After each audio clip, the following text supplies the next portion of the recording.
Now, Bivol makes elite boxing look simple, but simplicity can be deceptive. The real question is whether his greatness comes from the jab, the footwork, the Soviet system, or something deeper. Against Canelo and against Batabiev, Bivol showed that true excellence is rarely built on one's skill alone. So let's put our cards on the table and let's give some further context. So the first statement, Bivol's jab controls distance, rhythm, and the entire fight. There's some important things there. There's the jab, there's the controlling distance, and there's the rhythm. And I think that when it comes to all three of those things, Bivol implements it on a high level. For example, the jab, the distance, and the rhythm, they were crucial factors together against Canelo and particularly in the Batabiev fights. I think the way he controlled parts of the fight against Batabiev and how effective his jab was a massive testimony, because Canelo is a fighter that takes his time to get on the inside. He provides educated pressure, but Batabiev is more of a front foot pressure fighter. He walks through fighters, but he wasn't able to walk through Bivol. And the reason why he was unable to walk through Bivol was because of the jab, was because of the distance control, and because of the rhythm. And the initial thing to add here is the psychological toughness of Bivol. He has that psychological toughness. He's a very strong, courageous man. And then the next statement is that his intelligence or his intelligent footwork creates angles, balance, and defensive security. So again, we've got three phases there. We got intelligent footwork, well, four phases: intelligent footwork, angles, balance, and defensive security. So for me, it's the focus on those things. When you put all these things together, it creates huge problems.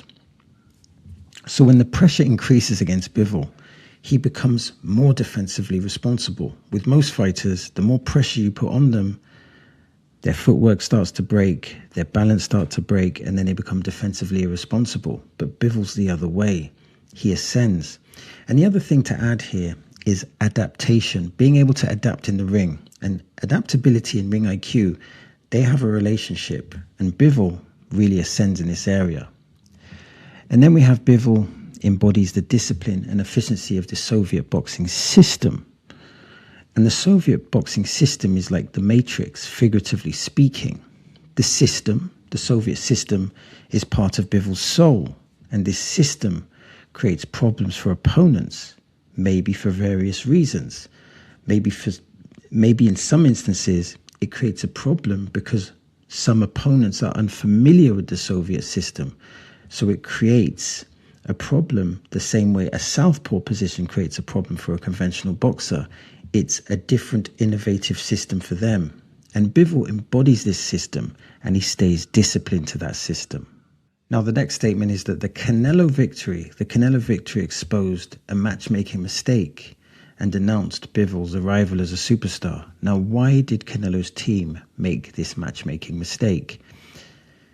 I think when you look in hindsight, it was clearly a mistake. But if you look at the time, if you looked at Bivol before the Canelo fight, you may have missed the adaptability, you may have missed the high ring IQ, and you may not have understood how psychologically tough he was and his ability to up the gears. So there was intangibles that were unseen. In other words, his eliteness from that point was unseen, and it was unseen by Canelo's team. And also there's the whole thing about Canelo trying to challenge himself and ascend. And then we've got Bivol's ability to adapt and increase the tempo broke Canelo down. Again, this was crucial.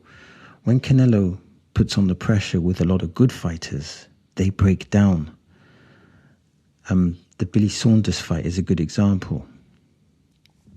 But against Bivol, when you put pressure on Bivol, not only does he absorb it, he ups the tempo. So he goes from 2 to 3 to 4 to 5. He ascends. So psychologically, Canelo might be thinking, okay, now I'm going to take over. But from your perspective, you think you're going to take over, But all that means is that you take Bivol to another level. So you've emptied your gas tank, or you've put in a lot of effort, only to find out that your opponent has other gears to go through. And that tempo, that increase of tempo, that leverage that Bivol has, it's dangerous. And when you add the tempo with the tactical adaptation, that is a dangerous combination. And the next statement is, his exceptional second half acceleration was key to overcoming Batabiev in the rematch. Indeed, if you watch that in real time, as I did, it looked like Batabiev was taking control of the fight because he had a quicker start. And it looked like in the moment that Batabiev was taking over and would continue to take over. The signs were not promising.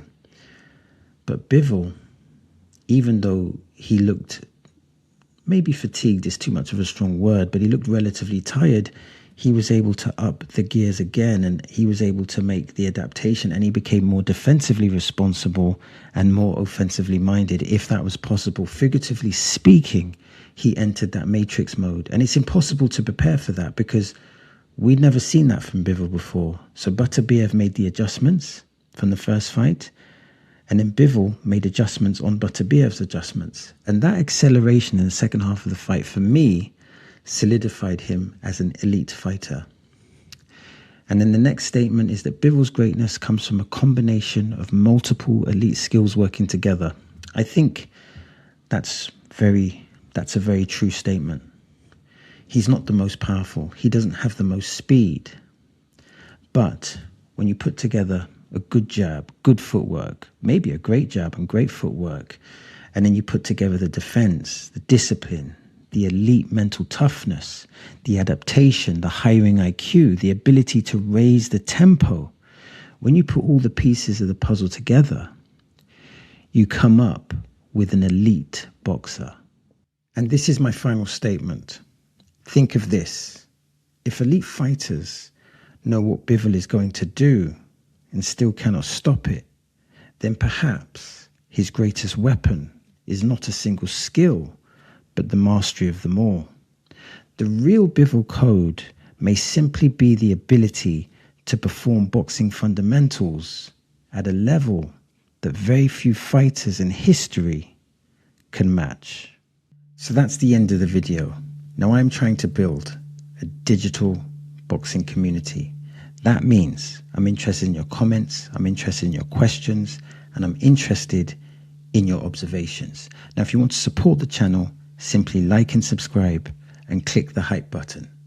And if you want to watch more content like this, then simply click here or click here.